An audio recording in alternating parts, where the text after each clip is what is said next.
Hello everyone, स्वागत है आप सभी का आपके अपने YouTube channel fund of mathematics में। आज हम अपनी टारगेट सेट की सीरीज को कंटिन्यू करते हुए अपना नेक्स्ट लेक्चर लेके आए हैं।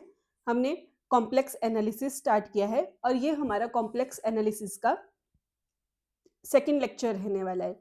जो भी आज फर्स्ट टाइम हमारे चैनल को विजिट कर रहे हैं, इससे पहले हमने कॉम्प्लेक्स एनालिसिस का एक लेक्चर कल कंप्लीट कर लिया है। जिसने वो लेक्चर नहीं देखे हैं वो हमारी टारगेट सेट की प्लेलिस्ट में जाके वो लेक्चर देख सकते हैं। और उससे पहले हम रियल एनालिसिस का जितना भी सिलेबस था वो सारा कंप्लीट कर चुके हैं। हमने रियल एनालिसिस के 18 लेक्चर अपलोड कर दिए हैं। आप उसी चैनल टारगेट सेट की जो प्लेलिस्ट है उसमें जाके उन सभी लेक्चर्स को भी देख सकते हैं। तो चलिए आज अपना सेकंड लेक्चर स्टार्ट करते हैं कॉम्प्लेक्स एनालिसिस का। कल हमने कुछ एक बेसिक्स और कुछ एक फंक्शंस जो हम कॉम्प्लेक्स नंबर्स में डिस्कस करते हैं वो हमने डिस्कस किए थे अच्छे से और क्वेश्चंस भी प्रैक्टिस किए थे। तो आप ज़रूर देखें प्रीवियस लेक्चर, क्योंकि वो एक बेस लेक्चर की तरह हमारे लिए काम करने वाला है नेक्स्ट लेक्चर्स के लिए। और आज का लेक्चर काफ़ी इंपॉर्टेंट रहने वाला है। आज के लेक्चर में analytic functions, CR equations, theorems, इन सब चीज़ों के बारे में, कॉन्टिन्यूटी, डिफरेंशिएबिलिटी, इन सब चीज़ों के बारे में हम डिस्कस करने वाले हैं और क्वेश्चंस भी प्रैक्टिस करेंगे, अपने पीवाईक्यूज भी देखेंगे। लेकिन उससे पहले हम कुछ एक बेसिक डेफिनेशंस को दोबारा रिकॉल करेंगे। वो हमने रियल एनालिसिस में भी पढ़ी है और वो उसी तरह से कॉम्प्लेक्स में भी चलती हैं, लेकिन वो बेसिक हमारी जो डेफिनेशंस है वो हमें पता होना ज़रूरी है, क्योंकि आगे डिफरेंशिएबिलिटी, कॉन्टिन्यूटी में, इन सब चीज़ों में, लिमिट्स में उन डेफिनेशंस का हम यूज़ करते हैं। तो चलिए स्टार्ट करते हैं आज का लेक्चर। हमारी जो बेसिक डेफिनेशंस हैं वो क्या है, जैसे नेबरहुड क्या होता है, लिमिट पॉइंट क्या होता है, हमने ये सब कुछ रियल एनालिसिस में भी पढ़ा है बेटा। तो हम उसी तरीके से इसको लेके चलेंगे। सबसे पहली हमारी डेफिनेशन जो है वो रहने वाली है नेबरहुड के लिए। नेबरहुड हमारा क्या होता है?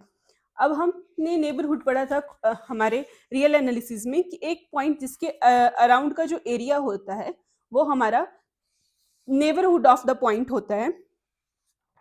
और उस एरिया में हमारे एलिमेंट्स एग्जिस्ट करते हैं, हमारे लिमिट पॉइंट्स भी उस नेबरहुड में एग्जिस्ट करते हैं। तो हमने ये रियल एनालिसिस में डिस्कस किया था। अब हमारे कॉम्प्लेक्स में हमारा नेबरहुड क्या होता है? कॉम्प्लेक्स में भी अगर कोई एक पॉइंट z नॉट है बेटा, उसको हम कब बोलेंगे कि वो नेबरहुड है? अगर हमारे पास क्या एग्जिस्ट करे, हमारे पास डेल्टा ग्रेटर देन 0 एग्जिस्ट करना चाहिए। और जो सेट S है उसको हम इस तरीके से रिप्रेजेंट करते हैं, z जो कॉम्प्लेक्स नंबर को बिलोंग करेगा, such that z minus z dot का मॉडुलस लेस देन वो डेल्टा होना चाहिए। ठीक है। अब इसको इस तरीके से डेफिनेशन से अगर आप देखें तो इसको बिल्कुल बेसिक तरीके से समझो बेटा, कि अगर हमारे पास x माइनस ए का मॉडुलस लेस देन एप्सिलन आ जाए, एप्सिलन वाले फॉर्म में देखिए, अगर लेस देन एप्सिलन हो, और ये जो हमारा x है ये किसको तब बिलोंग करना चाहिए? ये x हमारा उस नेबरहुड ऑफ उस z को बिलोंग करना चाहिए। अब अगर आप देखें कि ये z के लिए मान लीजिए ये पॉइंट a है हमारे पास, और ये जो a के आसपास का एरिया है, ये इस साइड वाला एरिया, ये वाला, जितना भी इस पॉइंट के एरिया के आसपास का जो एरिया रहता है, ये क्या रहता है बेटा हमारा? उस पॉइंट का क्या रहता है? नेबरहुड रहता है। और ये काफी इम्पॉर्टेंट हो जाता है हमारे लिए, क्योंकि हमें पता होना चाहिए आगे जब भी हमारा पॉइंट के नेबरहुड के लिए रिजल्ट आते हैं तब हमें इसकी काफी ज्यादा जरूरत पड़ती है। क्लियर? अब इसमें ये क्या बोल रहा है बेटा कि जो डिलीटेड नेबरहुड के बारे में इसने डिस्कस किया है, ये डिलीटेड नेबरहुड हमारा क्या रहता है? अब डिलीटेड नेबरहुड कब बोलेंगे? जब हमारा z बिलोंग तो कर रहा है कॉम्प्लेक्स नंबर को, लेकिन 0 less than z not less then, अगर ये हो और हमारा जो नेबरहुड है वो z नॉट को एक्सक्लूड कर दे, उसमें z नॉट लाई ही ना करे, तो हमारा वो जो नेबरहुड है उसे हम डिलीटेड नेबरहुड कह देंगे, या वो सेट खुद में ही इटसेल्फ आ जाता है, उसके आसपास के पॉइंट वो कंसीडर नहीं करता है। क्लियर? हमारे रियल एनालिसिस में भी इसकी यही डेफिनेशन थी, कॉम्प्लेक्स में भी यही डेफिनेशन है, बस थोड़ा लिखने का डिफरेंस होता है बेटा, और कुछ भी नहीं है। नेक्स्ट हमारे पास इससे आगे वाली डेफिनेशन जो होती है वो हमारी लिमिट पॉइंट होती है। अब तक तो हमें ये सारी डेफिनेशंस इस तरीके से याद हो जानी चाहिए, बिल्कुल एक पैरेट की तरह हमें पता होना चाहिए कि क्योंकि हम बहुत बार डिस्कस कर चुके हैं, रियल एनालिसिस में भी 3-4 बार, और वैसे भी हर लेक्चर में रिकॉल तो हम करते ही थे, लेकिन इतनी बार इन चीज़ों को डिस्कस कर चुके हैं कि अब तक तो ये दिलो-दिमाग में छप गई होनी चाहिए। लिमिट पॉइंट क्या होता है बेटा? अगर कोई पॉइंट Z0 है, अ, अगर उसे हम लिमिट पॉइंट कब बोलेंगे किसी सेट का? अगर उसके जो भी जितने भी एवरी नेबरहुड होते हैं Z0 के, वो at least 1 point of S contain करें Z0 के अलावा। मतलब लिमिट पॉइंट क्या होता था? जैसे हम z इज इक्वल टू 0, 0 को कब हम लिमिट पॉइंट बोलेंगे? जब ये हमारे पास 0 है, ये इसका नेबरहुड है। अब 0 के नेबरहुड में 0 को छोड़ के हमारे पास एटलीस्ट 1 तो कम से कम, ज़्यादा भी हो सकते हैं, लेकिन कम से कम एक ऐसा पॉइंट होना चाहिए जो उस सेट S को बिलॉन्ग करता हो। मान लो यहाँ पे हमारे पास पॉइंट 0.2 आ रहा है, 0.2 ये उस सेट को बिलॉन्ग करना चाहिए। तो ये वाला पॉइंट अगर लाई कर जाता है, तो ये हमारा 0 क्या बन जाता है बेटा? लिमिट पॉइंट बन जाता है हमारा उस सेट के लिए। कॉम्प्लेक्स नंबर में भी सेम यही कंडीशंस चलती हैं हमारी। Clear? Moving to the next. Next हमारे पास डिराइव्ड सेट क्या होता था बेटा? डिराइव्ड सेट क्या होता था? यूनियन ऑफ हमारा लिमिट पॉइंट, लिमिट पॉइंट्स की यूनियन को क्या कहते थे बेटा? हम डिराइव्ड सेट। सेम कॉम्प्लेक्स में भी जो भी हमारा डिराइव्ड सेट होगा उसको हम डिनोट किस तरीके से करते थे? ऐसे एस डैश। ये हमारा क्या होगा? Union of limit point. Next isolated point क्या होता है बेटा? A point in S that is not a limit point. जो भी पॉइंट लिमिट पॉइंट नहीं होंगे हमारे पास, वो हमारे पास क्या रहने वाले हैं? हमारे आइसोलेटेड पॉइंट रहने वाले हैं। Next close set. Close set कब होता था बेटा? जब ये डिराइव्ड सेट हमारा कंप्लीटली कंटेन्ड होता था हमारे सेट में। जब भी डिराइव्ड सेट हमारा सेट में कंप्लीटली कंटेन हो जाए, तो वो हमारा क्या बन जाता है? क्लोज सेट बन जाता है। डिराइव्ड सेट हमारा क्या होता है? Union of limit point. मतलब जितने भी हमारे सेट के लिए लिमिट पॉइंट्स हैं, वो सारे के सारे लिमिट पॉइंट अगर हमारे उस सेट में आ जाएं, तो वो सेट हमारा क्या हो जाता है बेटा? क्लोज सेट हो जाता है। क्लियर? इसको इस तरीके से भी समझ लो बेटा। इसको इस तरीके से कर देते हैं कि मॉडुलस ऑफ एक्स जो है वो लेस देन आर होना चाहिए। उसके लिए कोई एक ऐसी टर्म एग्जिस्ट कर जाती है जिसके उससे वो हमेशा स्मॉल होना चाहिए, इसीलिए वो क्या हो जाता है? हमारा सेट क्लोज होता है। इसको इस तरीके से भी हम देख सकते हैं।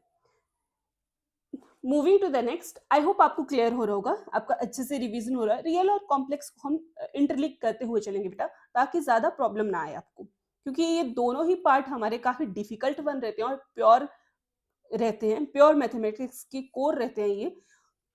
और जनरली लोग क्या होते हैं कि इन सब्जेक्ट्स को लास्ट में पढ़ते हैं, क्योंकि डिफरेंशियल कर लेंगे, लीनियर अलजेब्रा कर लेंगे, वो सारे थोड़ा कैलकुलेटिव होते हैं और इजी भी होते हैं पढ़ने में।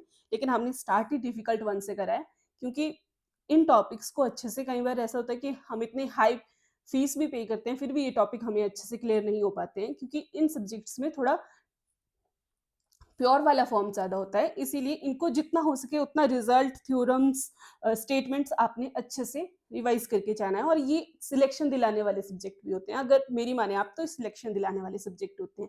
और रियल और कॉम्प्लेक्स हो गया, हमारा एल्जेब्रा हो गया, ये हर बच्चे को पता होने चाहिए। ठीक है? तो चलिए नेक्स्ट हमारे पास क्या है बेटा? Bounded set. बाउंडेड सेट के लिए क्या होता था कि हमारे पास कोई एक m एग्जिस्ट कर जाएगा, जिसके लिए मॉडुलस ऑफ z उस m से छोटा आ जाएगा, तो वो क्या हो जाता था? सेट हमारा बाउंडेड हो जाता था। और ये m क्या होता था? ग्रेटर देन 0, नॉन नेगेटिव होता था। तो वो सेट हमारा क्या हो जाता था बेटा? बाउंडेड हो जाता था, अगर लेस देन इक्वल्स टू वाली कंडीशन होल्ड कर जाए। नेक्स्ट कॉम्पैक्ट सेट क्या होता था बेटा? अब अगर हमारा जो सेट S है वो कंप्लीटली कंटेन्ड हो जाए हमारे कॉम्प्लेक्स में, तो ये क्या हो जाएगा? हमारा बाउंडेड भी हो जाएगा और कॉम्पैक्ट भी हो जाएगा। इसके लिए हमें क्या कंडीशन देखनी पड़ती है कि एक तो ये क्या होना चाहिए? बाउंडेड होना चाहिए। दूसरी क्या होना चाहिए बेटा? क्लोज्ड होना चाहिए। अगर बाउंडेड भी है और क्लोज्ड भी है, तो सेट हमारा क्या हो जाएगा? कॉम्पैक्ट हो जाएगा। क्लियर? याद आ रहा है ना रियल एनालिसिस? इंटीरियर पॉइंट क्या होते थे हमारे पास?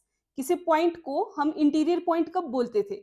अगर उसके लिए हमारे पास नेबरहुड जो भी एग्जिस्ट कर रहा है वो कंप्लीट उसके अंदर आ जाए, जो भी नेबरहुड के सारे पॉइंट्स हैं वो हमारे उस सेट में आ जाए, तो वो हमारे क्या हो जाते थे? इंटीरियर पॉइंट्स हो जाते थे बेटा। ये इसको इस तरीके से डेफिनेशन इसकी एक और तरीके से लिख लो कि अगर हमारे पास z नॉट को हम कब बोलेंगे, z नॉट कब होगा हमारा interior point of set S, कब बोलेंगे इसको, अगर वहां पे हमारे पास क्या कर जाए, एक डेल्टा नेबरहुड एग्जिस्ट कर जाए, नेबरहुड एग्जिस्ट कर जाए हमारे पास, तो हमारे जितने भी पॉइंट हैं S के, ऑल पॉइंट ऑफ S के लिए हमारे पास वहां पे एक डेल्टा एग्जिस्ट करना चाहिए जो ग्रेटर देन 0 हो, सच दैट हमारे पास कंडीशन क्या बनेगी बेटा, हमारे पास कंडीशन बनेगी ये z है, ये बिलोंग करे कॉम्प्लेक्स नंबर को, such that z minus z not का मॉडुलस लेस देन क्या होना चाहिए, डेल्टा। और ये सारा का सारा किस में कंटेन्ड होना चाहिए, ये कंप्लीटली कंटेन्ड होना चाहिए उस सेट S में। अगर ये कंडीशन होल्ड कर जाए तो वो सेट हमारा क्या हो जाता था, इंटीरियर पॉइंट्स का सेट हो जाता था S। Clear? Moving to the next. अब हमने कॉम्पैक्ट पढ़ लिया, क्लोज पढ़ लिया, बाउंडेड पढ़ लिया। अब कनेक्टेड के लिए, कनेक्टेड के लिए कौन से सेट होते थे बेटा कनेक्टेड, हमने रियल में पढ़ा था, जो डिसकनेक्टेड ना हो। डिसकनेक्टेड के लिए क्या होंगे, जैसे जो भी हमने ऐसे पढ़ा था ना कि अगर यहाँ पे सेट में बना लूं 1 2 3 4, याद है मैंने ये एग्जांपल करवाया था, एक सेट मेरे पास 1 2 है और एक 3 4 है, इनके बीच में आपस में कोई कनेक्शन ही नहीं है, ये डिसजॉइंट है, तो ये कैसे सेट हो जाएंगे, डिसकनेक्टेड। और अगर डिसकनेक्टेड है तो कनेक्टेड नहीं होंगे, जो भी सेट डिसकनेक्टेड होंगे वो कनेक्टेड नहीं रहेंगे हमारे पास। तो इसमें भी वही डेफिनेशन होल्ड करती है बेटा, a set that can't be, जिसके हम पार्टीशंस ना कर सके टू डिसजॉइंट सेट में, उसको हम क्या कहते हैं, हमारा कनेक्टेड सेट कहते हैं। और ये जो होता है इसमें हमारे पास कोई दो पॉइंट होते हैं, वो कैसे हो सकते हैं, याद आ रही है आपको, पाथ बनाया था मैंने कि पाथ कनेक्टेड हो सकते हैं, याद आ रही है, जैसे 1 2 3 4, अब 1 से 3 है, फिर 2 से 4 है, ये ऐसे है एक सेट, ये ऐसे है, तो ये सेट क्या है, इसी एक पाथ पे जा रहे हैं, तो ये सेट क्या थे बेटा, पाथ कनेक्टेड थे, या इनको इस तरीके से ले लो, ये इस तरीके से सेट है, लेकिन ये एक पर्टिकुलर पाथ पे चले तो ये सेट क्या होते थे, पाथ कनेक्टेड होते थे हमारे पास। तो सेम वही कंडीशंस हमारे पास कॉम्प्लेक्स में भी होल्ड करते हैं। कॉम्प्लेक्स में नेक्स्ट आता है हमारे पास डोमेन या ओपन रीजन को बोलते थे हम। जो भी सेट कनेक्टेड भी हो और ओपन भी हो वो हमारा डोमेन होता है या ओपन रीजन होता है, जिसके अंदर हमारे जो सारे एलिमेंट्स जो होते हैं वो एग्जिस्ट करते हैं। क्लियर? नेक्स्ट हमारे पास आता है बेटा रीजन। अगर कोई डोमेन टुगेदर विथ सम और नन, अगर उसकी कोई भी डोमेन और उसमें जितने भी सारे लिमिट पॉइंट्स हो, अगर वो सारे के सारे एक साथ आ जाएं तो वो हमारी क्या बना देती है, एक पर्टिकुलर रीजन बना देते हैं, जिस रीजन में हमें अपना जो कॉम्प्लेक्स नंबर होता है या कॉम्प्लेक्स फंक्शन होता है उसको डिफाइन करना होता है। ये बिल्कुल बेसिक है, अगर एक पर्टिकुलर रीजन में ही हम अपने कॉम्प्लेक्स फंक्शन को डिस्कस करते हैं ना, और वो कंप्लीट रीजन क्या होता है, उसमें वो रेंज भी आ जाती है, डोमेन भी आ जाती है, उस सेट के सारे लिमिट पॉइंट्स भी आते हैं, नेबरहुड भी उसी में आता है, तो इन सभी की कलेक्शन को एक क्या कहा जाता है, रीजन कहा जाता है, जिस पर्टिकुलर रीजन में हम डिफाइन करते हैं। अब ये क्लोज रीजन कब हो जाएगा, जब क्लोजर एग्जिस्ट कर जाएगा उस ओपन रीजन में, तो वो जितने भी हमारे लिमिट पॉइंट्स हैं उन सबको अगर उनका क्लोजर एग्जिस्ट कर जाए तो वो हमारे पास क्या हो जाएगा, क्लोज्ड रीजन हो जाएगा। Closure of an open region और domain is called closed region. जो क्लोजर होगा उस डोमेन या उस लिमिट पॉइंट का, उस ओपन रीजन का, उसे हम क्या बोलेंगे बेटा, हमारा क्लोज्ड रीजन बोलेंगे। ये कुछ एक बेसिक डेफिनेशंस थी, मैंने एक बार जस्ट आपको रिकॉल करवानी थी, क्योंकि अब हम आगे जो हमारा मेन टॉपिक है उस पर फोकस करने वाले हैं। वो क्या है बेटा, लिमिट। लिमिट क्या होती है हमारी फंक्शन की, ये हमने रियल में भी डिस्कस करी और ये हम अब कॉम्प्लेक्स में भी डिस्कस करने जा रहे हैं। रियल में भी क्या होती थी हमारे पास, एल को अप्रोच करने वाले होते तो a n minus l less than epsilon, यही होता था बेटा। तो हमारे पास लिमिट ऑफ अ फंक्शन क्या होती है, एक फंक्शन हमारे पास एफ जेड है, फंक्शन क्या है बेटा, एफ जेड है किसी डोमेन पे ऑन डोमेन डी, तो उस फंक्शन को उसकी लिमिट एल कब होगी एट अ पॉइंट जेड पे, जब हमारे पास क्या होना चाहिए, एप्सिलॉन ग्रेटर देन जीरो हो, तो वहां पे एक एग्जिस्ट करना चाहिए हमारे पास डेल्टा, जो क्या हो, non zero greater than zero हो, such that the modulus of f of z minus वो हमारा l is less than epsilon. कब होना चाहिए, जब हमारा zero less than z minus z not आए, ये कंडीशन याद रखनी है आपने, z minus z not is less than delta. अगर ये होल्ड करता है तब हमारा ये जो फंक्शन होगा ये इस एल पे क्या करेगा बेटा, लिमिट करेगा। ये इसका एल क्या रहने वाला है, लिमिट पॉइंट रहने वाला है। इसको मैं इस तरीके से भी लिख सकती हूँ, limit z approaches to z naught f of z is equals to l। जब ये कंडीशन हो हमारे पास एक पर्टिकुलर पॉइंट के लिए, तो वो क्या रहता है बेटा, हमारा लिमिट रहता है पॉइंट उस फंक्शन का। याद आ रही है ना, हम रियल में भी करते थे, फंक्शन को लिखे चलते थे, उसको हम किसी एक ऐसे पर्टिकुलर एप्सिलॉन से कम कर देते थे, और वहां पे जो अंदर वाली जो टर्म होती थी उनका मॉडुलस क्या आ जाता था बेटा, डेल्टा से कम आ जाता है। एक कंडीशन होल्ड करवा के हम क्या कर लेते थे, उसको प्रूव कर देते थे कि वो उस पॉइंट के लिए हमारा क्या है, लिमिट एग्जिस्ट कर रहा है, फंक्शन की वो लिमिट है। इसको की नोट्स है बेटा, ये ध्यान में रखने हैं। एग्जिस्टेंस के लिए क्या होना चाहिए कि ये जो लिमिट है हमारी, limit z approaches to z naught f of x, ये कब एग्जिस्ट करनी चाहिए, ये एग्जिस्ट कब करती है बेटा, if and only if condition लगती है अगर दोनों रियल और इमेजिनरी पार्ट की, रियल और इमेजिनरी पार्ट की अगर लिमिट्स एग्जिस्ट कर जाएं, जैसे रियल और इमेजिनरी पार्ट की एक्स वाई की लिमिट एक्स नॉट और वाई नॉट पे अप्रोच कर रही है, ये एग्जिस्ट कर रही है हमारे पास, तो हमारा ये जो फंक्शन होगा इसकी लिमिट क्या करेगी बेटा, एग्जिस्ट करेगी। ये एग्जिस्टेंस के लिए हमारी नेसेसरी कंडीशन है। अब ये तो एग्जिस्टेंस की हमने हमेशा पढ़ा है ना कि एग्जिस्टेंस एंड यूनिकनेस थ्योरम्स, अभी हम डिफरेंशियल में भी पढ़ेंगे, ऑर्डिनरी डिफरेंशियल में, तो ये वही है कि एग्जिस्ट करने के लिए ये कंडीशन जो है बेटा होल्ड करनी चाहिए। नेक्स्ट यूनिकनेस के लिए क्या बोलते हैं कि जितने भी लिमिट पॉइंट एग्जिस्ट करेंगे, चाहे एक करें दो करें, अगर कोई लिमिट पॉइंट एग्जिस्ट कर रहा है बेटा, तो वो लिमिट पॉइंट हमेशा क्या रहना चाहिए, यूनिक। लिमिट हमेशा कैसी होनी चाहिए हमारी, यूनिक होनी चाहिए। एक से ज्यादा लिमिट पॉइंट एग्जिस्ट करते तो उसकी लिमिट क्या करती थी, एग्जिस्ट नहीं करती थी ना। हमारे पास यूनिक पॉइंट एग्जिस्ट करने चाहिए, तो हमारे पास क्या आ जाएगा बेटा, यूनिकनेस की कंडीशन यही कहती है कि जो लिमिट है एग्जिस्ट कर रही है, जो लिमिट वो हमारी यूनिक होनी चाहिए। ऐसा नहीं कि एक ही फंक्शन के लिए दो दो लिमिट्स हमारे पास एग्जिस्ट कर रही है, यूनिक होनी चाहिए, एक पर्टिकुलर हमारे पास लिमिट होनी चाहिए, तब हमारा फंक्शन क्या होगा, उस लिमिट के लिए होल्ड करेगा। क्लियर। नेक्स्ट हमारे पास क्या रहता है बेटा, कॉन्टिन्यूटी। अच्छा, अब लिमिट हमने देख ली कि लिमिट हमारे पास क्या रहती है, अब लिमिट निकालते कैसे हैं, लिमिट हमने निकालनी कैसे,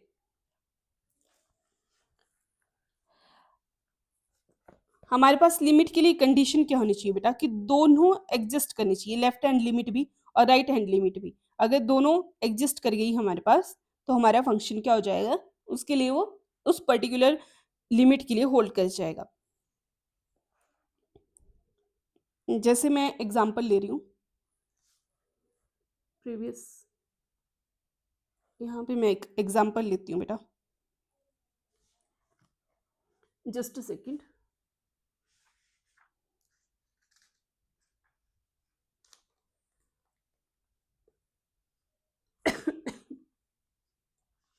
सॉरी,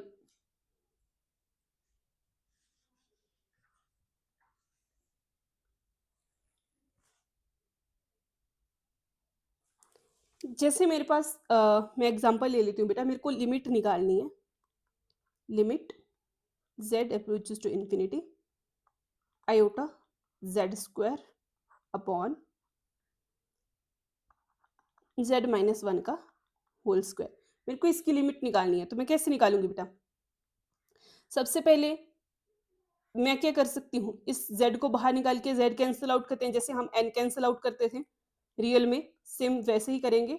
z इन्फिनिटी को अप्रोच करा है वहां पे हमारे पास n रहता था, बाकी कोई डिफरेंस नहीं है बेटा। आयोटा जेड स्क्वायर अपॉन, मैं जेड स्क्वायर बाहर ले रही हूँ तो मेरे पास यहाँ पे क्या आ जाएगा, 1 माइनस 1 अपॉन जेड का होल स्क्वायर, क्योंकि यहाँ से स्क्वायर बाहर आ रहा है ना बेटा, तो यहाँ से स्क्वायर कैंसिल आउट हो गया, तो मेरे पास क्या बच रहा है, iota upon 1 minus 1 upon Z का whole square.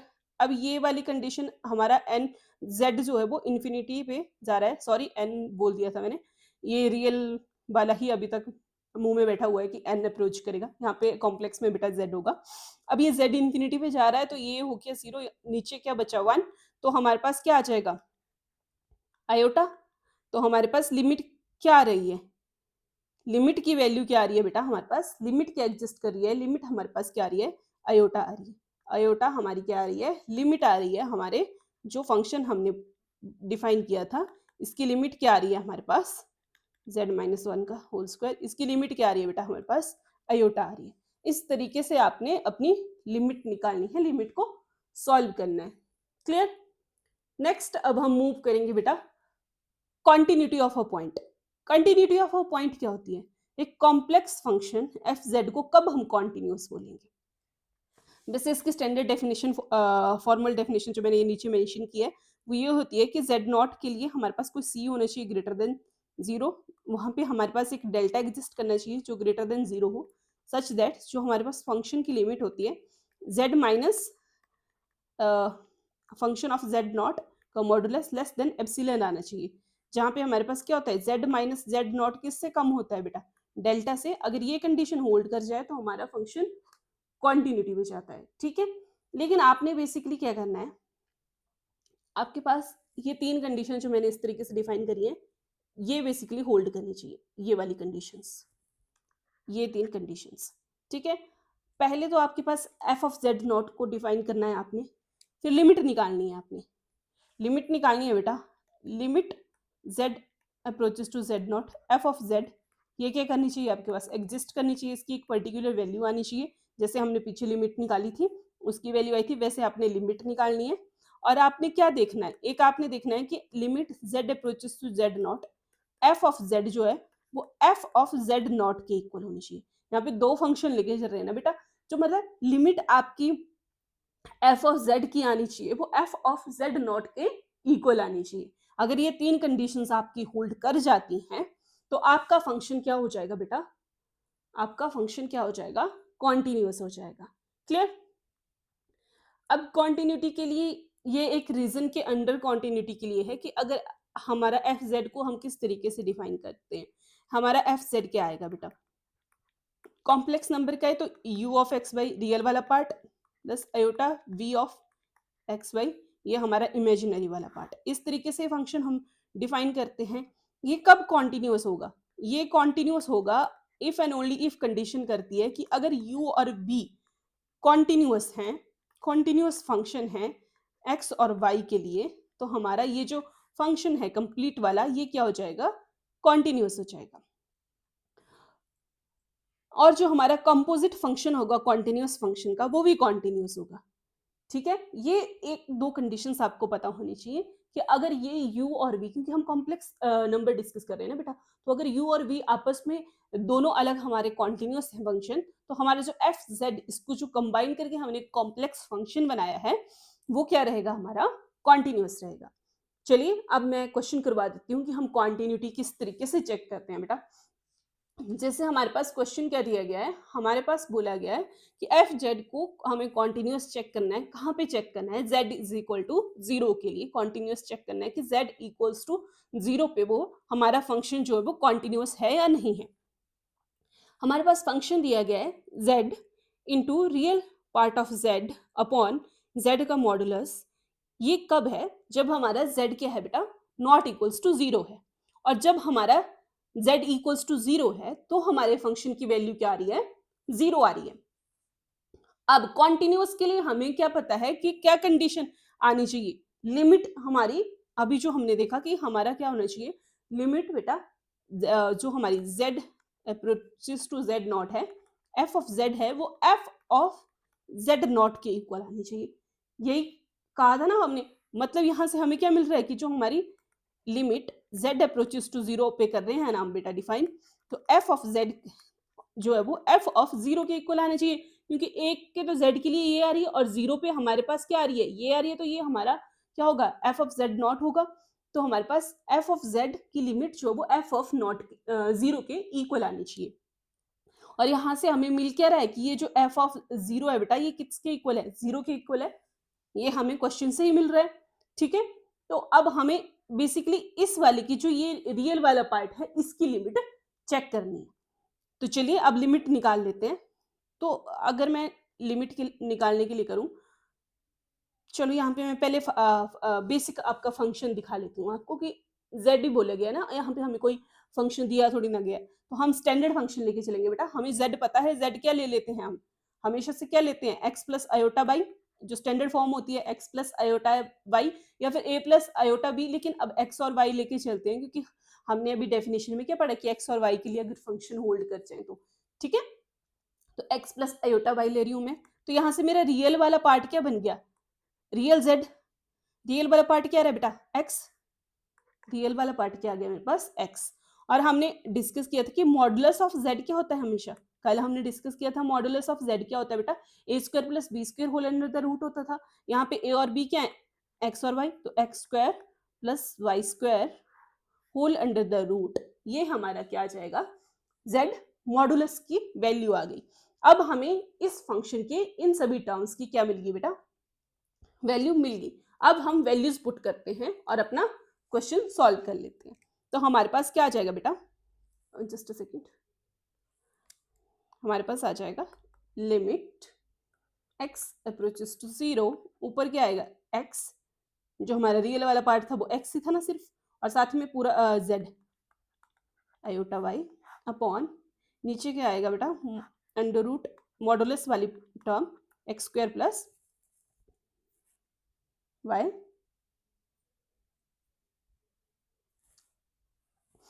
X square plus Y square. अब ये अब हमारे पास दो वेरिएबल वाले कॉन्सेप्ट आ रहा है, तो इसको हम एक में चेंज करने के लिए क्या कर लेंगे, यहाँ पे हम y को क्या पुट कर देंगे बेटा, mx।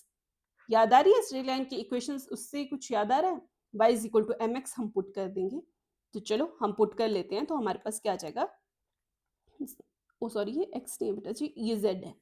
z अप्रोचेस टू कहाँ पे जा रहा है, 0 0 पे चेक कर रहे हैं ना, क्योंकि हम, तो यहाँ पे क्या आ जाएगा बेटा, यहाँ पे आ जाएगा x into X plus iota by upon under root of X square plus M square X square. अब अगर मैं यहाँ से इसको अंदर मल्टीप्लाई, यहाँ पे भी मेरे पास mx आएगा, y की जगह मैं mx लिख देती हूँ, ओके।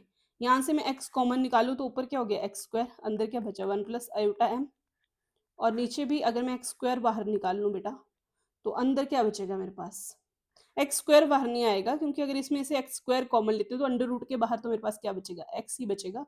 अंदर क्या बचेगा मेरे पास, अंडर रूट में 1 प्लस एम स्क्वायर। अब इस x से ये एक x तो हो जाएगा कैंसिल आउट, तो हमारे पास क्या बच रहा है, x into 1 plus iota m upon 1 plus M square, ये बच रहा है बेटा।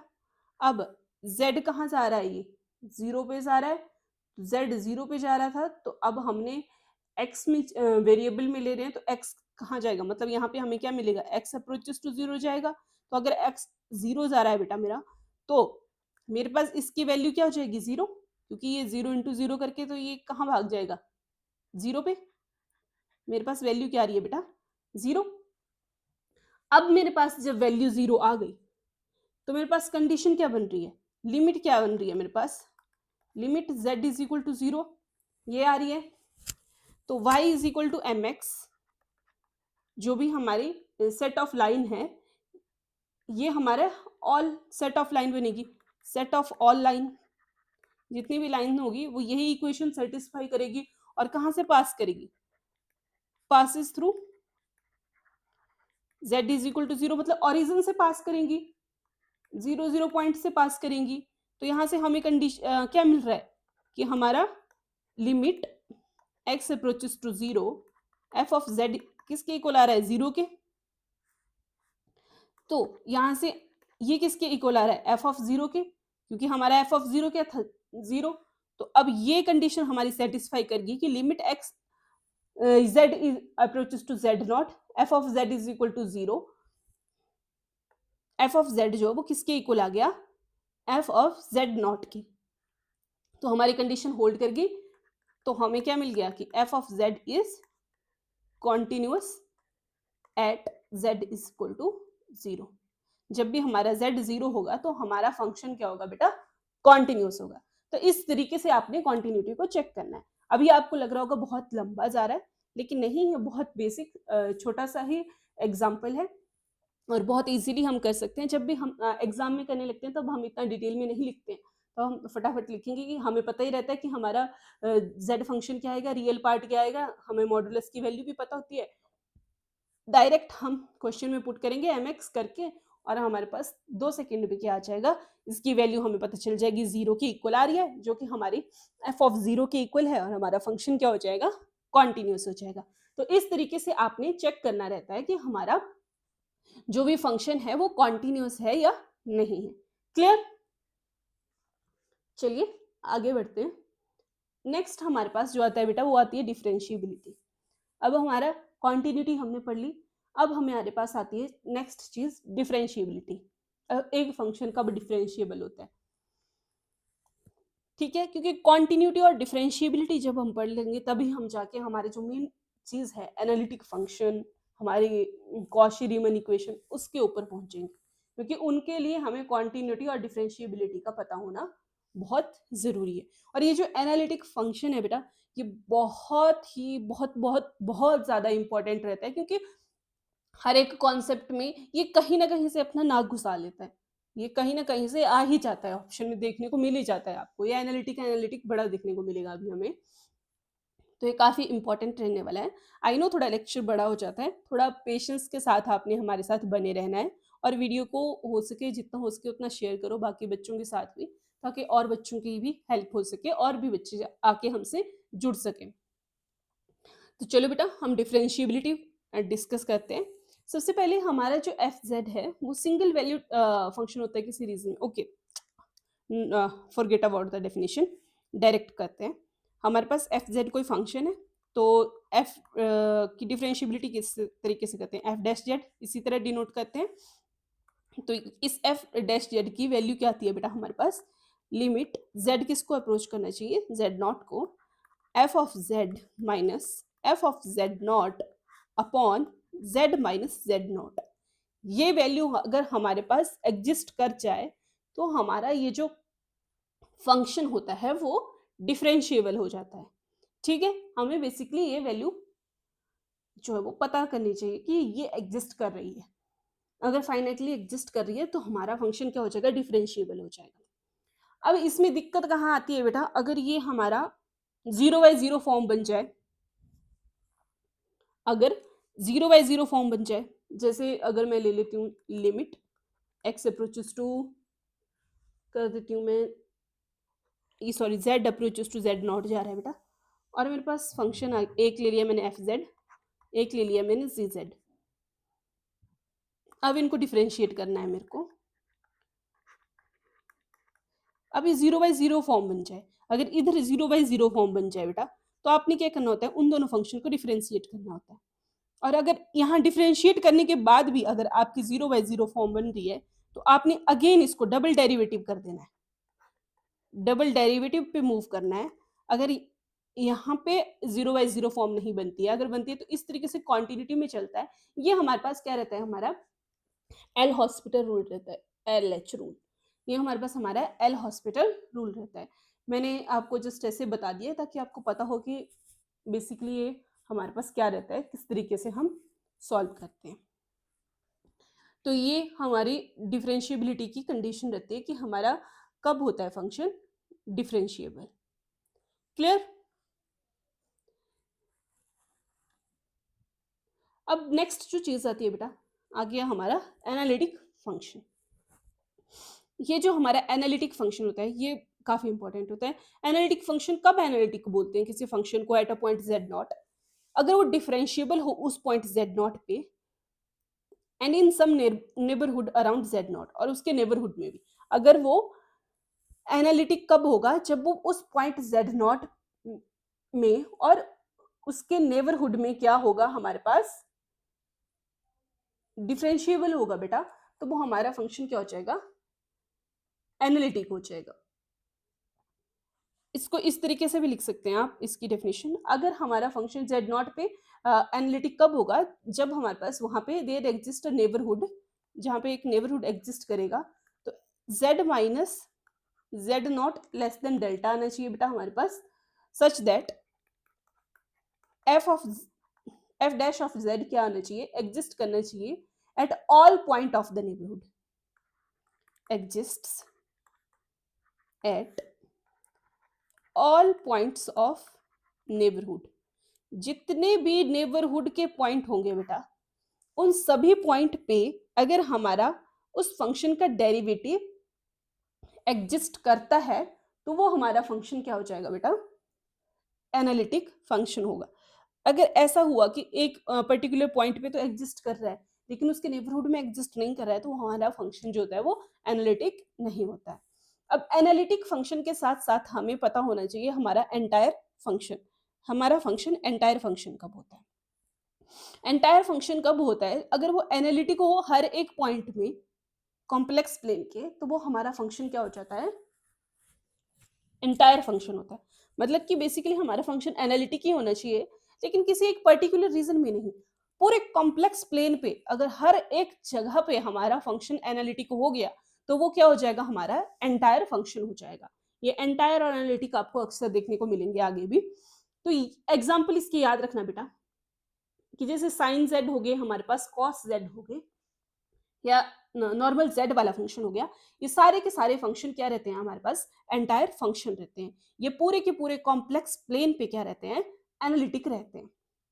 अब कि इसकी एक प्रॉपर्टी है जो आपको पता होनी चाहिए, कि चाहे आप सम कर लो चाहे प्रोडक्ट कर लो, दो या दो से ज्यादा एंटायर फंक्शन का, अगर दो फंक्शन एंटायर फंक्शन है तो उनका सम भी एंटायर होगा, अगर वो दोनों एंटायर हैं तो उनका प्रोडक्ट भी एंटायर होगा, चाहे दो फंक्शन हो, तीन फंक्शन हो, चार फंक्शन हो, एन नंबर ऑफ फंक्शन हो, आपके कितने भी एंटायर फंक्शन हो, उनका प्रोडक्ट और उनका सम हमेशा क्या रहने वाला है बेटा, एंटायर फंक्शन ही रहने वाला है।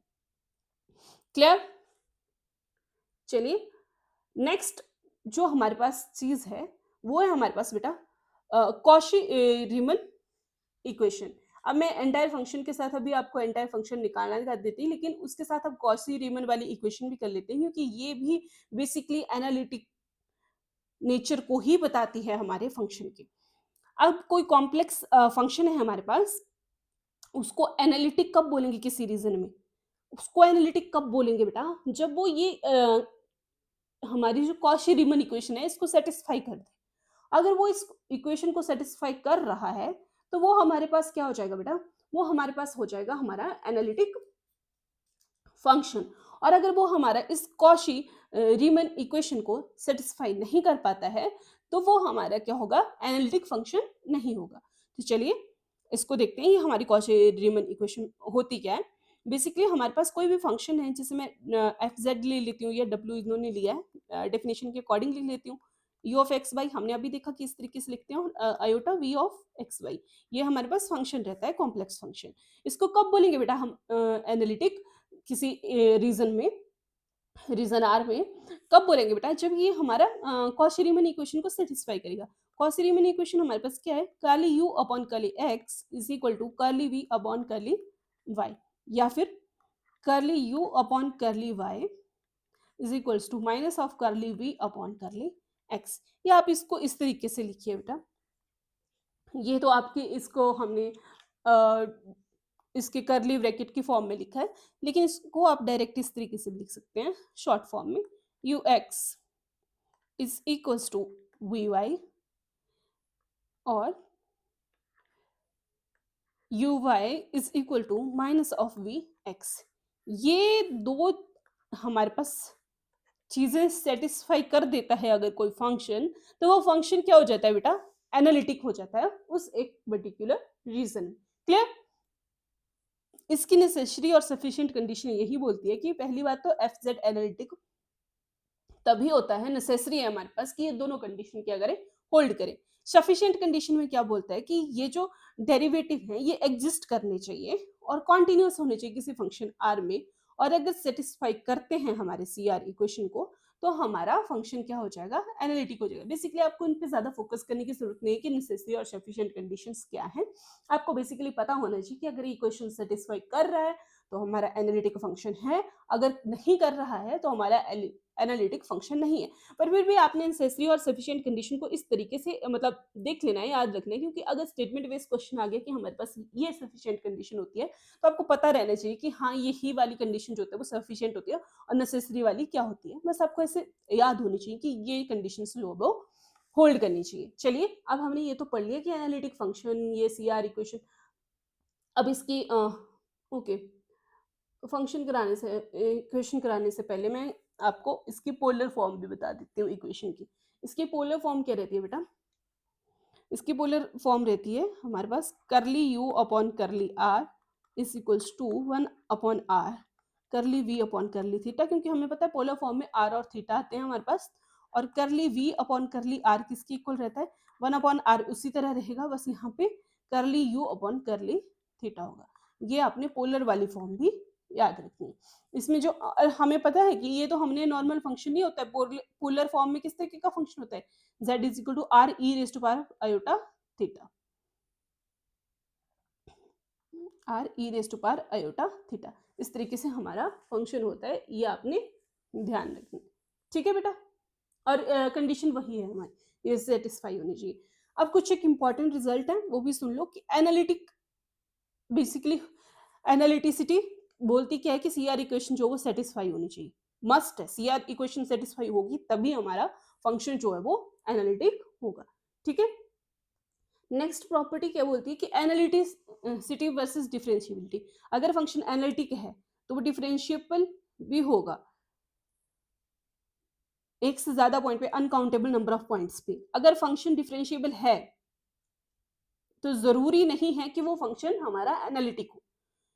बेसिकली एनालिटिक है, अगर एनालिटिक है फंक्शन तो वो क्या होगा, डिफरेंशिएबल भी होगा।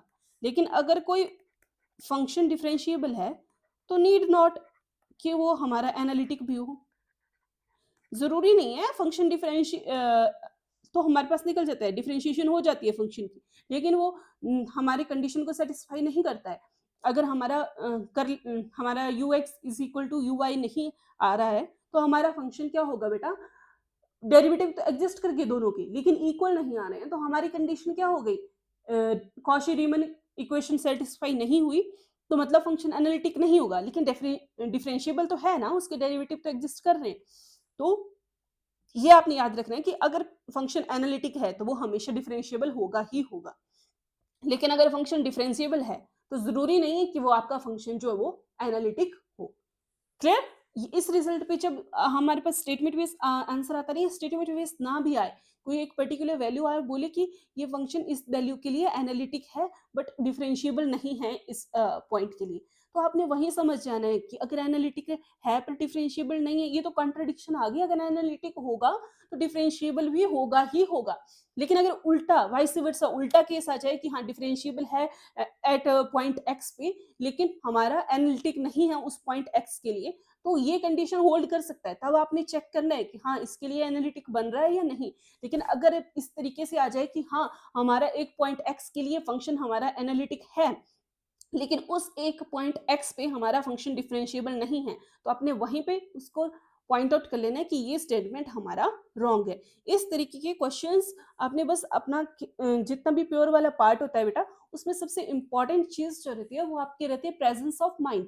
तो आपने अपने माइंड को पूरा फोकस तरीके से, आपने अच्छे तरीके से क्वेश्चंस की स्टेटमेंट्स को पढ़ना है, अच्छे तरीके से क्वेश्चंस को देखना है। अगर आप अच्छे से समझेंगे तभी आप अच्छे से क्वेश्चंस को सॉल्व कर पाएंगे।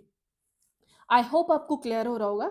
अगर आपको वीडियो अच्छी लगी है तो लाइक कर दीजिए और शेयर भी कीजिए और कमेंट करके मेरे को बताना कि अगर आपको कोई प्रॉब्लम आ रही हो, मैं उसको आपको दोबारा से करवा दूंगी। और आपने मेरे को कल नहीं बताया था कि आप कहाँ कहाँ से वीडियो देखते हैं हमारी, तो जरूर कमेंट करके बताना कि आप कौन से डिस्ट्रिक्ट से हैं। ठीक है, चलिए नेक्स्ट अब हम इसको चेक करते हैं बेटा। अब क्वेश्चन करते हैं कि किस तरीके से हम चेक करते हैं कि हमारा जो फंक्शन है वो एनालिटिक है या नहीं है। क्लियर? तो चलिए स्टार्ट करते हैं। सबसे पहले फंक्शन को जब भी हमने देखना है वो हमारा फंक्शन एनालिटिक है या नहीं है, तो उसको किस तरीके से देखेंगे बेटा, हम देखेंगे एफ ऑफ जेड क्या है हमारे पास, u plus wait x plus iota Y square है। चलो मैं इस यू को एक्स बना लेती हूँ, X plus iota Y square. ठीक है, अब यहाँ पे u क्या आ जाएगा, u होता है हमारा रियल वाला पार्ट मतलब x, और v क्या आ रहा है बेटा हमारे पास, अयोटा v होता है ना, तो यहाँ पे क्या आ रहा है y स्क्वायर, ये हमारा क्या आ रहा है बेटा v वाला पार्ट है। अब u को मैं डिफ्रेंशिएट कर रही हूँ मतलब ux बेसिकली क्या होता है बेटा, differentiation of u with respect to x, तो ये क्या आ रहा है मेरे पास, ये एक्स स्क्वायर है सॉरी, टू एक्स, और उसी तरह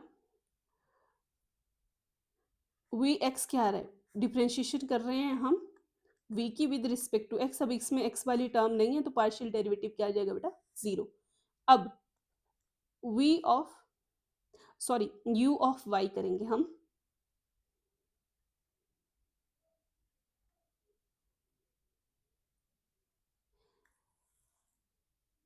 u ऑफ y क्या आ जाएगा, अब इसको पार्शियल डेरिवेटिव करेंगे इसका विद रिस्पेक्ट टू y, तो अब y वाली टर्म नहीं है तो जीरो।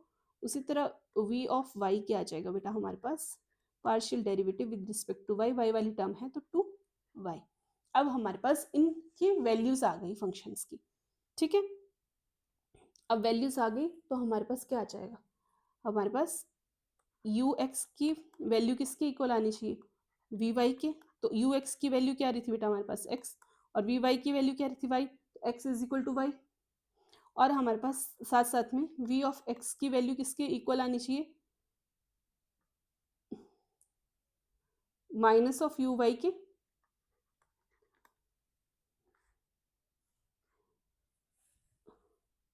ठीक है।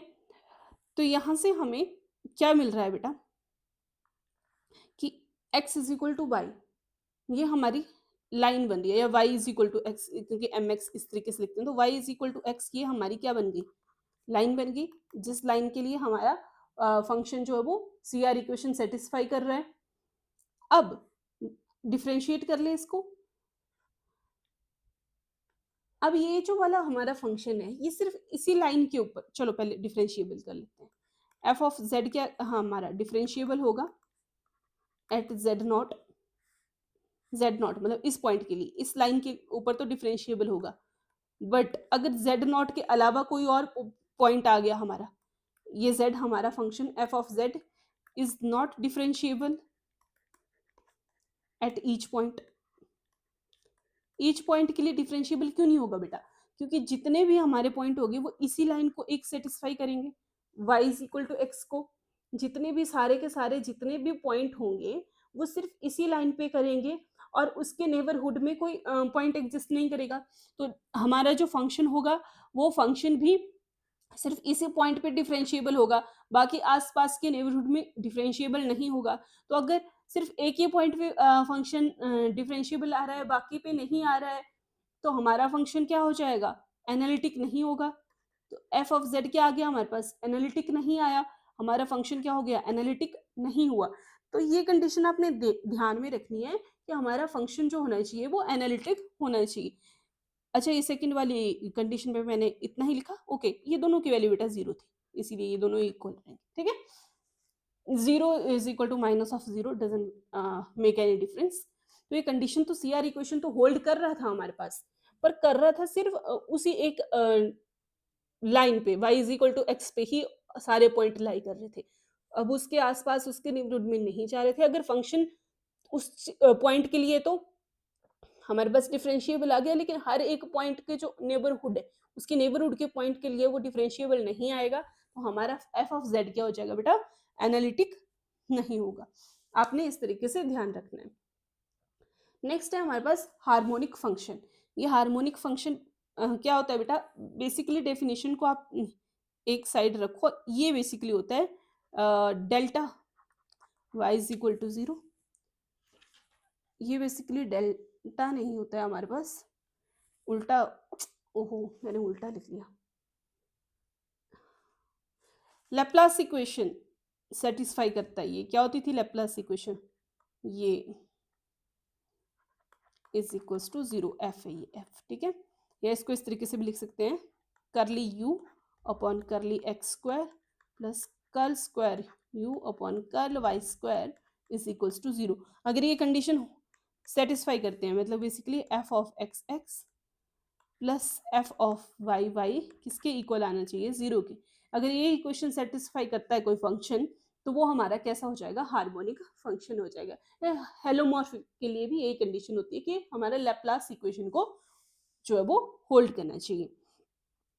अब u और v अगर दोनों हार्मोनिक होंगे तो उनका कंजुगेट भी हार्मोनिक होगा।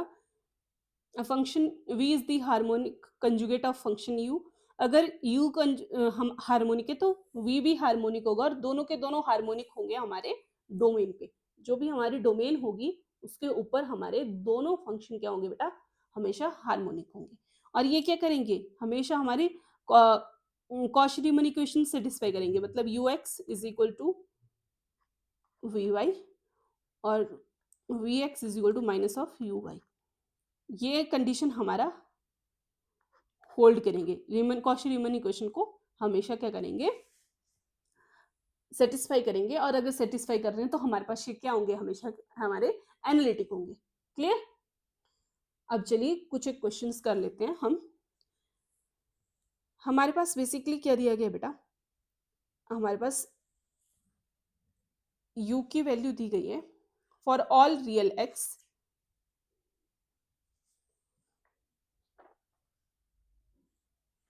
हमें बोला गया कि function v of x by हमें निकालना है। अगर एफ जेड की वैल्यू क्या दी गई है, u प्लस अयोटा वाई, ये हमें बताना है कि ये एनालिटिक है, तो हमें इसकी वैल्यू निकालनी है। बेसिकली हमें v की वैल्यू निकालनी है बेटा। तो चलो निकाल लेते हैं।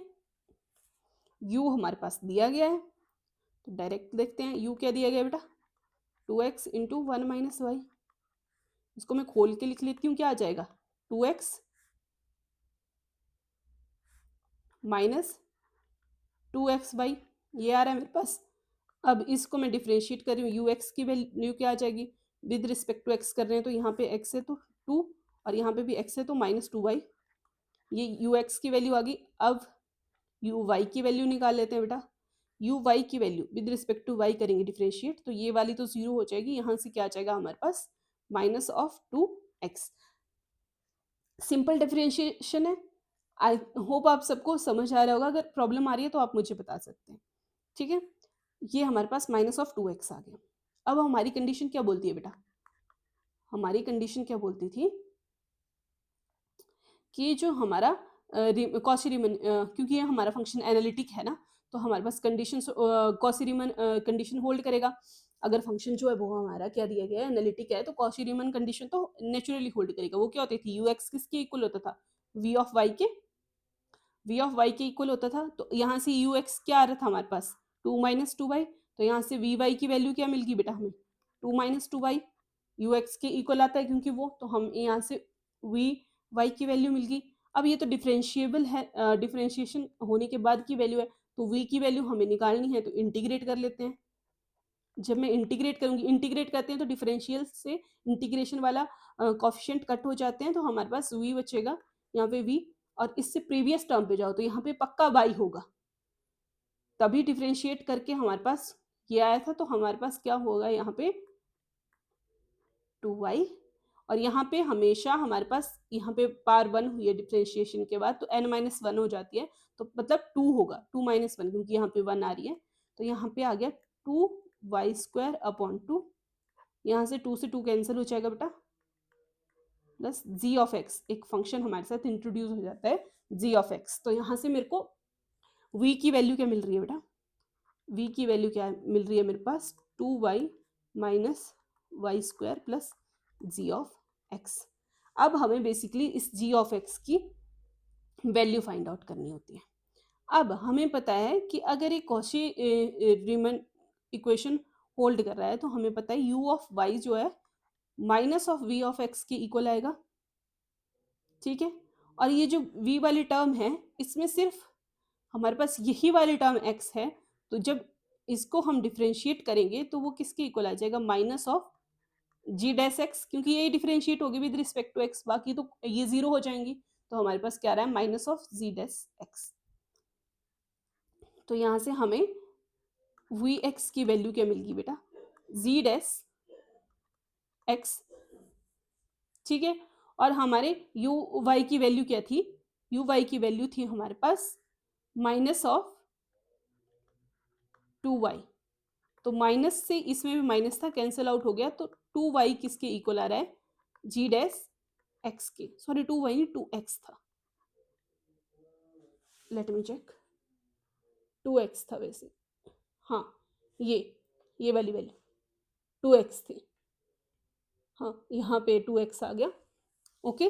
तो जी डैश एक्स की वैल्यू 2x आ गई, तो अब यहाँ से जी एक्स मिल सकता है, इसको इंटीग्रेट करके, तो जी एक्स क्या आ जाएगा, इसकी प्रीवियस टर्म क्या आएगी हमारे पास, एक्स स्क्वायर को डिफरेंशिएट करके हमारे पास 2x आता है ना बेटा, तो एक्स स्क्वायर प्लस सी, ये हमारे पास जी एक्स की वैल्यू आ गई। तो इस फंक्शन में ये जी एक्स वाली वैल्यू पुट कर देते हैं, तो हमारे पास फंक्शन क्या बनेगा, अलग अलग पेंसिल लिख लेती हूँ। फंक्शन क्या बन रहा है बेटा हमारे पास, 2y minus Y square plus x square plus c, ठीक है। और जब मैं इसको रीअरेंज करूँ, तो मेरे पास v क्या आ रहा है बेटा, x square minus Y square plus 2y plus c, यही आ रहा है।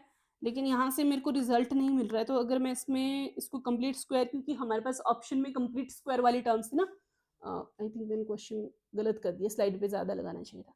ये देखो कंप्लीट स्क्वायर वाली टर्म्स थी ना, तो हमें ये बनानी है, तभी हमें पता चलेगा। तो हम कंप्लीट स्क्वायर कर लेते हैं इसका, तो उसके लिए मैं क्या कर लूँगी बेटा, प्लस कर लूँगी 1 और माइनस कर लूँगी 1, तो प्लस माइनस 1, तो यहाँ से एक्स स्क्वायर रहेगा, अंदर वाले माइनस, अगर इसको कंप्लीट स्क्वायर में चेंज कर देते हैं तो ये क्या आ जाएगा, y square minus 2y plus 1 plus c, तो यहाँ से क्या मिल रहा है, x square minus y minus 1 का होल स्क्वायर प्लस सी,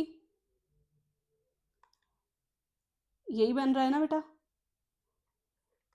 ये वाली टर्म को अगर आप थोड़ा निगलेक्ट करें तो हमारे पास x माइनस वाई माइनस 1 का होल स्क्वायर, हमारे पास कौन सा ऑप्शन बन रहा है, हमारे पास ऑप्शन नंबर ए क्या बन रहा है, हमारा आंसर बन रहा है, ऑप्शन नंबर ए क्या आ रहा है बेटा हमारे पास, करेक्ट। तो इस तरीके से आप अपने क्वेश्चंस को क्या कर सकते हैं, सॉल्व कर सकते हैं।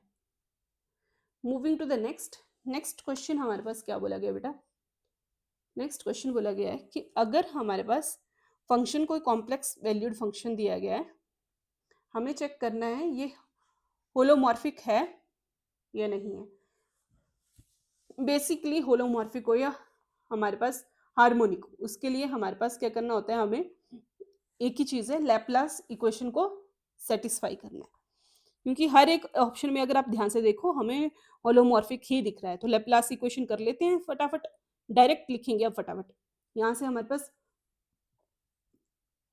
फंक्शन की वैल्यू में से v की वैल्यू क्या दी गई है, v ऑफ एक्स वाई क्या दिया गया है, 3xy का स्क्वायर, ये दिया गया है।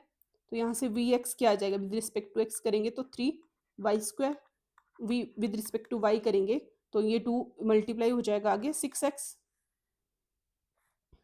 और साथ में y की एक टर्म बच जाएगी जब डिफरेंशिएट करेंगे। सिंपल डिफरेंशिएशन बेटा, किसी को कोई दिक्कत होगी तो मेरे को कमेंट बॉक्स में बता देना कि किस तरीके से किया। अगेन इसको डिफरेंशिएट करना है विद रिस्पेक्ट टू x, इसमें x वाली टर्म्स नहीं बची हैं तो ये 0 हो जाएगा। इसको अगेन डिफरेंशिएट करना है विद रिस्पेक्ट टू y, इसमें y वाली टर्म है तो ये क्या आ जाएगा 6x। अब हमारे पास कंडीशन क्या होती थी, हमारे पास कंडीशन होती थी कि V X X plus V Y Y is equals to 0 आना चाहिए। चलो करके देख लेते हैं। ओके, वी एक्स एक्स क्या है 0 plus 6x is equal to 0। Okay, 6x is not equals to 0, तो हमारा क्या होगा, होलोमॉर्फिक तो नहीं होगा। तो कौन सी ऑप्शन है जिसमें बोला गया है कि होलोमॉर्फिक नहीं है, ऑप्शन नंबर ए।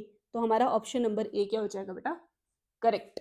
क्लियर? इस तरीके से आपने क्वेश्चंस को करना है, ज़्यादा टाइम बिल्कुल नहीं लगा, 10 सेकंड में हमारा क्वेश्चन सॉल्व हो गया। बस आपने टर्म्स का ध्यान रखना है और कंडीशंस का ध्यान रखना है। कंडीशंस आपको पता होनी चाहिए, जैसे इसमें होलोमॉर्फिक हो या हमारा ये बेसिकली हार्मोनिक ही होता है, तो उसके लिए हमें लैपलास इक्वेशन जो है वो सेटिस्फाई करवानी होती है। तो आपको पता होनी चाहिए कि आपकी लैपलास इक्वेशन क्या रहती है और किस तरीके से सॉल्व करना है। क्लियर?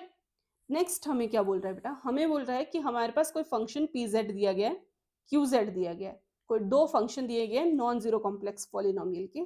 तो हमें अब चेक करके बताना है कि ये एनालिटिक हैं या नहीं है। If and only if condition है, ये हमें चेक करके बतानी है कि कब होते हैं। ठीक है, हमारे पास क्या बोला गया है? हमारे पास पी और जेड क्या है? पी और क्यू, ये हमारे पास दो फंक्शन दिए गए हैं और हमें बोला है कि product of P of Z और साथ में क्यू ऑफ जेड का कंजुगेट एनालिटिक होगा।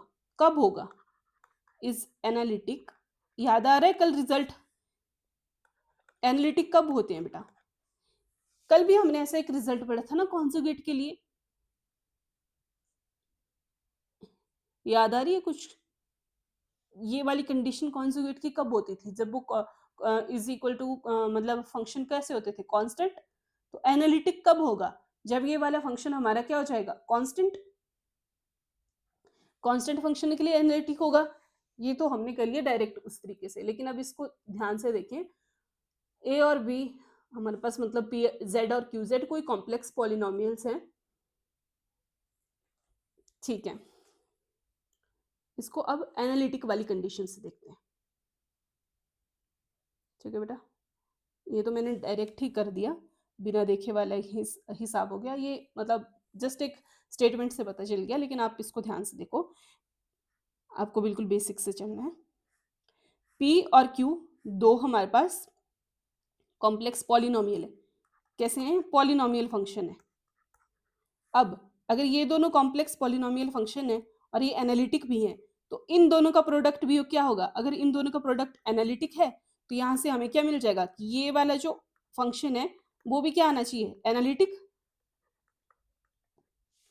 ये वाला फंक्शन भी हमारे पास क्या आना चाहिए? एनालिटिक आना चाहिए। अगर ये एनालिटिक है तो क्यू जेड भी हमारे पास क्या होना है? वो हमारा दिया ही गया है कि वो क्या है? हमारे पास एनालिटिक है। तो ये कंडीशन कब सेटिस्फाई होती है? कि हमारा क्यू जेड भी एनालिटिक हो और क्यू जेड का कंजुगेट भी क्या हो? एनालिटिक हो। ये कंडीशन कब सेटिस्फाई हो सकती है? सिर्फ एक ही कंडीशन में, जब हमारे वो कांस्टेंट टर्म हो। फिर उसके साइन का कांस्टेंट हमारा अगर फंक्शन रहता है तो उसमें कोई डिफरेंस का प्रॉब्लम नहीं आता है। तो यहाँ से हमारे पास क्यू जेड क्या आ जाएगा बेटा? कांस्टेंट आ जाएगा। तो क्यू जेड हमारे पास कांस्टेंट हो, इस तरीके की कौन सी ऑप्शन है? Option number C. तो ऑप्शन नंबर सी क्या हो जाएगा हमारा? Correct. Clear? Moving to the next. Next question क्या बोल रहा है हमारे पास? आई होप आपको क्वेश्चन क्लियर हो गया होगा। कोई प्रॉब्लम होगी तो मेरे को कमेंट बॉक्स में बता देना। हमारे पास फंक्शन दिया गया है मॉडुलस ऑफ जेड का स्क्वायर। हमें बताना है कि ये एनालिटिक है, differentiable at z is equal to 0 है, नॉन एनालिटिक है या कॉन्टिन्यूस है। हमें ये बताना है कि इनमें से कौन सी कंडीशन जो है वो हमारी होल्ड कर रही है। ठीक है, तो चलिए, यहाँ पे एनालिटिक दिख रहा है तो सबसे पहले वही वाली कॉची रीमन इक्वेशन सेटिस्फाई करवा लेते हैं। अब मॉडुलस ऑफ जेड की वैल्यू हमें पता है बेटा क्या होती है? X square plus Y square whole under the root.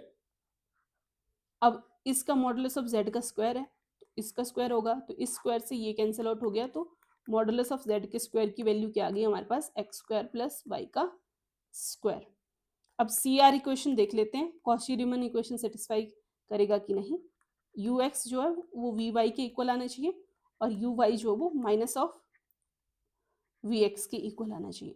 तो चलो, यू एक्स, यू वाली टर्म कौन सी है? ये सारी की सारी टर्म हमारे पास यू वाली टर्म है ना, रियली पार्ट है।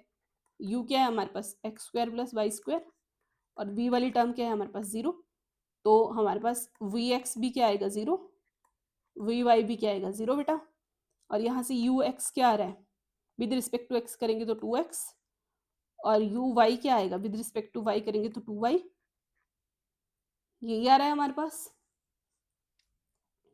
तो कॉशी रीमन से क्या आ जाएगा, 2x इज इक्वल टू 0 और 2y इज इक्वल्स टू 0। तो मतलब हमारा किस पे लाइन कहाँ से आ रही है, ओरिजिन पे 0 0 पे आ रही है। तो हमारा सिर्फ और सिर्फ ओनली डिफरेंशिएबल एट एक ही पॉइंट आ रहा है, at z is equal to 0, सिर्फ z इज इक्वल्स टू 0 पे ही, क्योंकि इसी पे हमारा एनालिटिक बन रहा है ना। तो z इज इक्वल टू 0 पे ही हमारा फंक्शन क्या होगा, डिफरेंशिएबल होगा, सिर्फ इसी पे होगा, इसके नेबरहुड पे नहीं होगा, तो इट्स नॉट एनालिटिक। तो हमारा फंक्शन क्या आ जाएगा, एनालिटिक नहीं आएगा। सिर्फ एक ही पॉइंट पे हो रहा है, उसके नेबरहुड में नहीं हो रहा है। हमने बोला था उस पॉइंट पे भी और उसके आसपास के नेबरहुड में भी किसी पॉइंट पे हमारा फंक्शन जो है वो हर जगह क्या होना चाहिए, एनालिटिक होना चाहिए। लेकिन ये तो सिर्फ इस एक पॉइंट पे, क्योंकि 0 0 लाइन पे ही हमारे सारे पॉइंट एग्जिस्ट करेंगे, तो सिर्फ हमारे ओरिजिन पे ही z इज इक्वल टू 0 पे ही ये डिफरेंशिएबल हो रहा है, तो हमारा फंक्शन क्या आ गया, एनालिटिक नहीं हुआ। तो कौन सी ऑप्शंस थी हमारे पास, ऑप्शन नंबर सी क्या आ जाएगी, करेक्ट हो जाएगी कि हमारा फंक्शन क्या है, एनालिटिक नहीं है। क्लियर, इस तरीके से हमने अपने क्वेश्चंस को सॉल्व करना होता है। अब नेक्स्ट क्वेश्चन है बेटा हमारे पास कि the point of the unit circle, हमारे पास एक सर्कल दी गया है, modulus of z is equals to 1। तो ये क्या बनाएगा, ओपन सेट बनाएगा, क्लोज सेट बनाएगा, सेमी ओपन सेट बनाएगा, या नन ऑफ दिस। अच्छा अब इसको ध्यान से देखो, सर्कल के लिए दिया गया है ना ये यूनिट सर्कल, कल ही हमने पढ़ा था यूनिट सर्कल की कंडीशन कब होती थी, modulus of z is equals to 1। तो मतलब modulus of z greater than और modulus of z less than 0 की कंडीशन, दोनों, ये दोनों ओपन सेट का जो भी हमारे पास कॉम्प्लीमेंट होगा वो हमारे पास क्या आ जाएगा।